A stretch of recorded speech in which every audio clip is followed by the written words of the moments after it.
నమస్తే, welcome to KR TV. నేను మీ Kranti.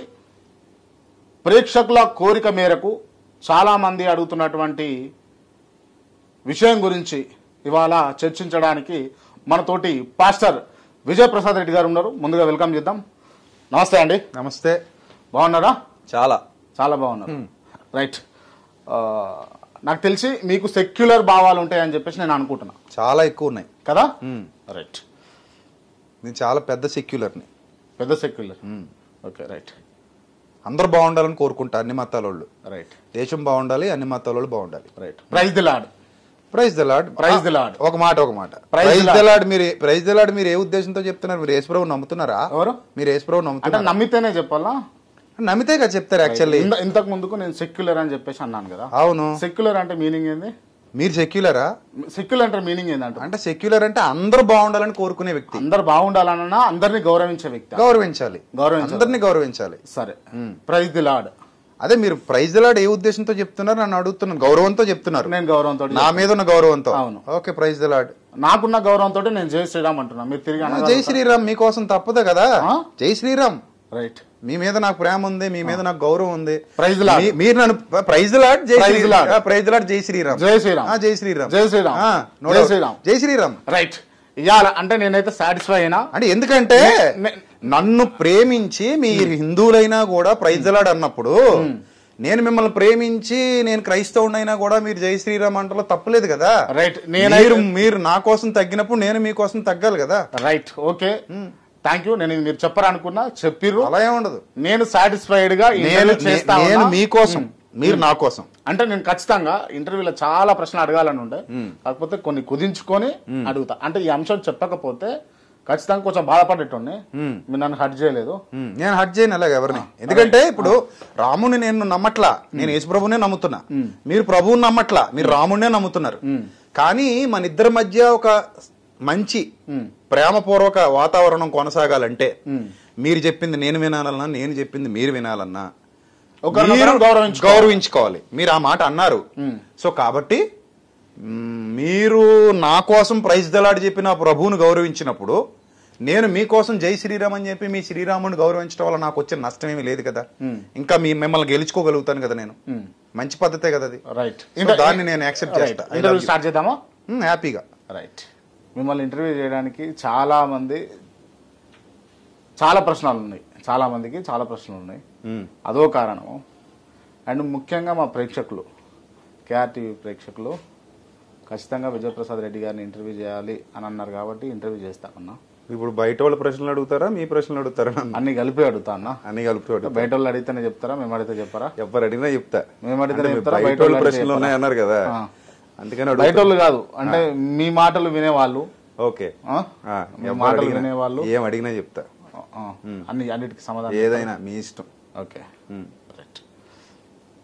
Interview మొత్తం నవ్వుతూ చేద్దామా, లేకపోతే ఉన్నది ఉన్నట్టు చేద్దామా? నవ్వుతూనే చేయొచ్చు, ఏదైనా ఎలా అయినా చేయొచ్చు. మీకు ఎట్లా చేస్తే కంఫర్ట్? నాకు ఎలా చేసినా కంఫర్ట్. ఓకే, రెడీ ఉన్నారు మీరు? హ్యాపీ. ఓకే. ఎన్ని గంటలకు వచ్చారన్నా మీరు హైదరాబాద్కి? మార్నింగ్ వచ్చా 11కి. మార్నింగ్ 11కి వచ్చారు. 11:50కి ఫ్లైట్ వచ్చింది. ఫ్లైట్కి వచ్చిరా? ఓకే. బాగా రిచ్ అన్నా మీరు? బాగా రిచ్ అంటే ఇందులో డబ్బులు అయితే అంత రిచ్ ఏం కాదు. ఫ్లైట్కి వచ్చినా ఉన్నారు కదా. ఫ్లైట్కి 5,000 అవుద్ది అంతే. 5,000 అంతే. ఒక రోజుకు 5,000 ఖర్చు పెట్టి రోజు తిరగం కదా, అప్పుడప్పుడు తిరుగుతాం. నెలకు ఒకసారో, 2 నెలలకు ఒకసారో, 3 నెలలకు ఒకసారో తిరుగుతాం. 3 నెలలకు ఒకసారి అయినా, 2 నెలలకు ఒకసారి అయినా ఒక 5,000 అవలీలా ఖర్చు పెట్టే స్థాయిలోనే ఉన్నారు మీరు. పర్లేదు. మా నాన్న చిన్నప్పటి నుంచి బాగా పెంచారు మమ్మల్ని, బాగానే ఇచ్చారు.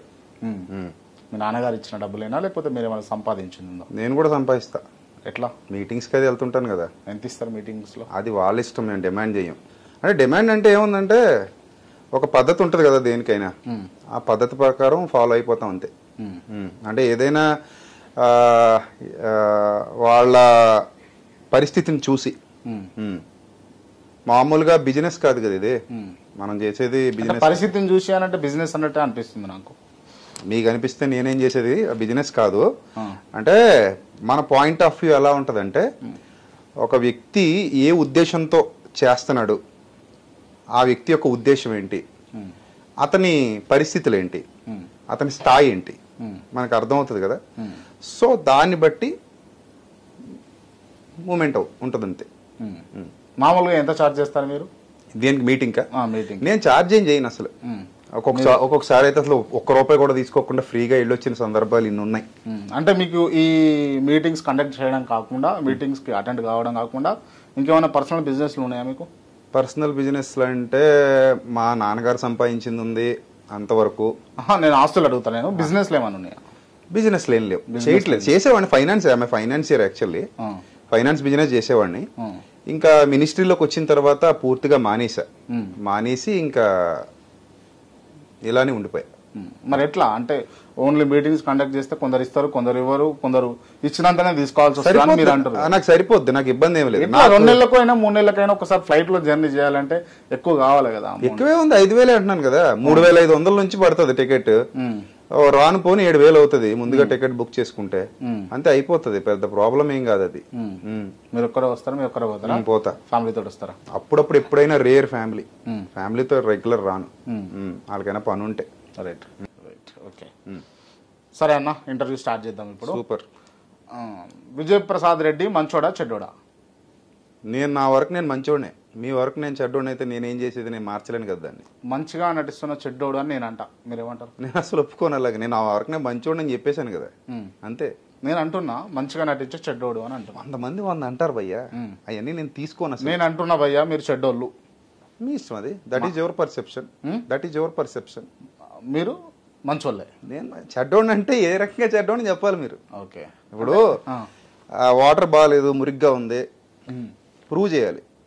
విజయ్ ప్రసాద్ రెడ్డి చెడ్డోడు, ప్రూవ్ చేయాలి. రైట్. ఇప్పుడు ఇవే వాటర్ మంచిగా నీట్ కనిపిస్తున్నాయి కదా, దాంట్లో మలినాలు ఉన్నాయా లేవా అంటే మనకు కనబడాయి కానీ ఉంటాయి కదా కొద్దో గొప్ప 1%, 0.1% అది ఉంటది కదా, అది ఒప్పుకోండి మీరు ఫస్ట్. అంటే ఇప్పుడు నేను చెడ్డోడిని ఒప్పుకోవాలి అంతేనా? చెడ్డోడిని ఒప్పేసుకోవాలి.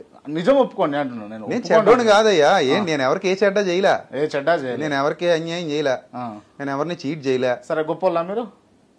నేను చెప్పట్లేదు అది. సరే గొప్పోళ్ళ నేను అడుగుతున్నా, గొప్పోళ్ళ? నా వరకు నేను గొప్పోని కాదు, చెడ్డోని కాదు, సామాన్యుడిని మీలాగే, సేమ్ మీలాగే. Right okay.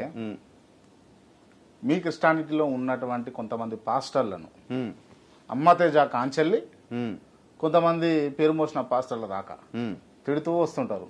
అంటే తిట్టట్లేదు, నేను ఏం తిట్టడం అంటే అది కండిషన్ లాంటి ఇస్తా ఉంటారు అంతే, అంతే కదా. అంటే మీరు వాళ్ళని మించిన గొప్ప పాస్టరు లేకపోతే మంచి వ్యక్తి అని చెప్పేసి మీరు ఫీల్ అవుతారా? నేను ఇక్కడ ఒకటి క్లారిఫై చేయాలి. నేను అదేంటంటే గతంలో తిట్టా చాలా సంవత్సరాల క్రిందట, అంటే కొన్ని పరుష పదజాలాలతో నేను అవి రెక్టిఫై చేసుకున్నా. దట్ ఈస్ నాట్ గుడ్ అని. అంటే చిన్నప్పటి నుంచి నేను పెరిగిన వాతావరణం చాలా రూడ్ వాతావరణంలో పెరిగా. సో దానివల్ల నేను ఈ ఫీల్డ్లోకి వచ్చిన తర్వాత అలా బిహేవ్ చేసి ఉండొచ్చు, maybe that is my mistake. అందుకని నేను దాన్ని రెక్టిఫై చేసుకొని ఈ మధ్య కాలంలో చాలా శాంతంగా, ప్రశాంతంగా, పద్ధతిగా మాట్లాడుతూ ఖండిస్తున్నారు అంతే. ఓకే. అంటే మీరు తిట్టిన వాళ్ళతోటి ఫ్రెండ్షిప్ చేయాల్సి వస్తే, సిచ్యువేషన్ వస్తే మళ్ళీ ఫ్రెండ్షిప్ కూడా చేస్తారు. ఫ్రెండ్షిప్ అంటే కలిసి కూర్చొని మాట్లాడము, అది ఎవరితోనైనా మాట్లాడతాం కదా. అంటే మీరు తిట్టిన అమ్మతేజతో కూడా కూర్చోవచ్చు. అరే ఎదురు పడితే మాట్లాడతాం కదా. కూర్చొని అంటే ఏంటి, ఫ్రెండ్లీగా కూర్చొని ఏదో. అంటే ఇప్పుడు మీ ఫ్రెండ్స్ కాదా? కాదు కాదు, ఎవరితో ఫ్రెండ్లీ రిలేషన్షిప్ కూడా లేదు. ఏం లేదు అతను ఎవరో నాకు తెలియదు 2 months బ్యాక్ వరకు. అంతకు ముందుకు తెలీదు నాకు, అంత ముందు కూడా తెలియదు నాకు అసలు. అతను ఎవరో 2 months బ్యాక్ వరకు. నటిస్తురా అన్న? ఎవరు నేనా? నేను సినిమా యాక్టర్ నా నటించడానికి? అంటే చూడడానికి కూడా తెల్లగా ఉంటే నటిస్తారా? స్మార్ట్ గా ఉన్నారు కదా. రజనీకాంత్ నల్లగా ఉంటాడు, నటించట్లేదా? మహేష్ బాబుని అడ్వాంటేజ్ తీసుకొని మీరు కూడా నటన చేస్తారేమో. రజనీకాంత్ నల్లగా ఉంటాడు, నటించట్లేదా? నేను అనేది మహేష్ బాబును అడ్వాంటేజ్ తీసుకొని మీరు నటిస్తారేమో అనుకుంటా. లేదు, అలాంటిది ఏమి లేదు. నటనలు ఏం లేవు. నటించడానికి ఏం కావాలి భయ్యా, నటించే పని ఏంది అసలు. ఓపెన్ అంత ఓపెన్. Okay right. సరే అన్న, చాలా తప్పిదాలు, చాలా అవకతవకలు జరుగుతూ ఉన్నాయి క్రిస్టియానిటీలో, ఒప్పుకుంటారా దీన్ని? అన్ని మతాల్లో జరుగుతున్నాయి. నేను క్రిస్టియానిటీలో అడుగుతున్నా. నేను అన్ని మతాల్లో జరుగుతున్నాయని చెప్తున్నా, ఇంక్లూడింగ్ క్రిస్టియానిటీ. ఓకే, ఒప్పుకుంటారు కదా. ఎక్కడ మోసపోయేవాడు ఉంటాడో అక్కడ మోసం చేసేటోడు ఉంటాడు. మోసం చేసేటోడు ఉంటాడు కాబట్టి మోసపోతున్నారని నేను అంట. అది కూడా కరెక్టే, కానీ ఈడ ఒకసారి మోసపోతే తప్పు అనుకోవచ్చు. ప్రతిసారి మోసపోతున్నాడు అంటే తెంగరోడు అయి ఉండాలి, లేదా తెలివి తక్కువ అయి ఉండాలి. అంటే అందరికీ అన్ని తెలియవు కదా బై బర్త్ మీలాగా మీకు తెలిసినట్టుగా. బై బర్త్ నాకు ఏం తెలియదు కానీ అంటే ఒక వ్యక్తి పరిణతి చెందాలి కదా. ప్రతిసారి దెబ్బ తగులుతున్నప్పుడు ఇది దెబ్బని తెలియాలి, కొంచెం లాజికల్ థింకింగ్ ఉండాలి. కొంతమందికి అది ఉండకపోవచ్చు, జీవితాంతం ఇంకా ట్రాన్స్లో బతికేస్తారు. కొంతమంది తెలివైన వాళ్ళు ఉంటారు, ఆలోచిస్తారు, అందరూ ఏం మాట్లాడుతున్నారో అన్నీ వింటారు, వినదగున ఎవ్వరు చెప్పినా విననంతనే వేగపడకన్నట్టు అన్నీ విని అందులో ఏది కరెక్టో తీసుకొని దాన్ని బట్టి వాళ్ళు రెక్టిఫై చేసుకుంటారు. He's the good one. చిన్నప్పటి నుంచి మనం అన్ని నేర్చుకుంటూనే వచ్చాం. చిన్నతనంలో మనల్ని మన అమ్మా నాన్న కూడా మోసం చేశారు. ఎలాగా? బూచుంది, బువ్వ తినకపోతే బూచి వస్తుంది, నమ్మాం. నమ్మలేదా? మీరు కూడా నమ్మారు కదా, నమ్మారు లేదా? నమ్మే ఉంటాం. నమ్మే ఉంటామని నమ్ముతారు. ఇప్పుడు బూచి వస్తుందిరా, బువ్వ తినంటే తింటారు, అయింది బూచి ఎక్కడ ఉందని అడుగుతారు. ఎదిగారు కదా, పరిణతి చెందారు. అలాగే ప్రతి మతంలో అందరూ పరిణతి చెందితే మోసం చేసేవాడి మాయలో పడిపోకుండా మన విజ్ఞతతో వివేకంతో తప్పించుకోవచ్చు, జాగ్రత్తగా ఉండొచ్చు. చిన్నతనంలో ఉన్నప్పుడు మీరైనా నేనైనా అమ్మ బూచి వస్తుంది అని చెప్పినప్పుడు భయపడతాము, వాళ్ళు చెప్పిన పనులు చేస్తుంటాం. తినడం కావచ్చు, పని కావచ్చు, ఇంకేదైనా కావచ్చు. ఎదిగిన తర్వాత పరిణతి చెందిన తర్వాత బయటకు వస్తాము, మనకు వచ్చిన పని చేస్తుంటాము, మనకు వచ్చిన జీతంతో మన కర్తవ్యాన్ని మనము వెళ్ళబుచ్చుకుంటాం. సో పరిణతి చెందినం, బాగుంది. పరిణతి చెందకుండా మన తల్లిదండ్రులు నువ్వు ఇంట్లో నుంచి బయటికి పోదు బిడ్డ, ఇంట్లోనే ఉండాలి అని చెప్పేసి చిన్నప్పటి నుంచి బూచొస్తుంది బూచొస్తుంది బూచొస్తుంది అని చెప్పేసి భయపెట్టుకుంటే పెంచిరు అనుకో, ఇవాళ ఈ స్టేజ్లో కూడా క్రాంతి అనేట ఆయనకు బూచొస్తుంది, నువ్వు విజయప్రసాద్ని ఇంటర్వ్యూ చేయొద్దు అని అంటే ఇంట్లోనే కూర్చోవాలి నేను, అఫ్ కోర్స్ కదా. అట్లనే కృష్ణానీటిలో ఉన్నటువంటి మీలాంటి పాస్టర్లు, మీలాంటి పాస్టర్లు, నాలాంటి ఎందుకంటున్నారు మీరు? సరే మీరు వేరా? మరి నేను వేరే కదా. సరే, విజయ్ ప్రసాద్ రెడ్డి గారు వేరు. విజయ్ ప్రసాద్ అంటే నాలాంటి వాళ్ళు ఇంకా ఉన్నారు కానీ అందరూ నాలాంటి వాళ్ళు కాదు. అందరూ నాలాంటి అర్థం కాలే. అంటే ఒక మనిషిని ట్రాన్స్ లో కూర్చోబెట్టి చిన్నప్పటి నుంచి నువ్వు ఇలాగే ఉండాలి, తప్పైనా ఒప్పైనా నువ్వు చేయకూడదు, ఈ టైప్ ఆఫ్ క్యారెక్టర్ నాది కాదు. సో ఇలాంటి వాళ్ళతో నేను కలిసి ఉండలేదు, ఉండను కూడా. సో ఆ టైప్ ఆఫ్ ఉన్న వాళ్ళతో మాట్లాడండి. మీలాంటి నన్ను వాళ్ళతో కలపొద్దు అనేది నా భావన. నాలా ఉన్నవాడు ఎవడైనా ఓపెన్ గా అరే నాయన ఇది తప్పురా, ఇది రైట్ రా, తప్పు అయితే చెయ్యకు, ఒప్పు అయితే చెయ్యి అని చెప్పేవాడు ఎవడైనా ఉంటే వాళ్ళతో నన్ను కలపండి. అలాంటి వాళ్ళు కూడా ఉన్నారు. సరే, అలాంటి వాళ్ళు ఎలాంటి వాళ్ళు మొత్తం మీద మీలాంటి పాస్టర్లు, ఓకే, మీలాంటి పాస్టర్లు కావాలని క్రిస్టియన్స్ని వాళ్ళ బలహీనత మీద దెబ్బ కొడుతురా లేదా?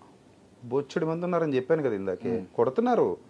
మనుషుల బలహీనతలను క్యాష్ చేసుకుని చాలా మతాల్లో చాలా మంది, ఈవెన్ క్రిస్టియానిటీలో కూడా వాళ్ళ బలహీనతలను క్యాష్ చేసుకుంటున్నారు. అది తప్పు. చాలా మంది ఖండిస్తున్నారు దాన్ని.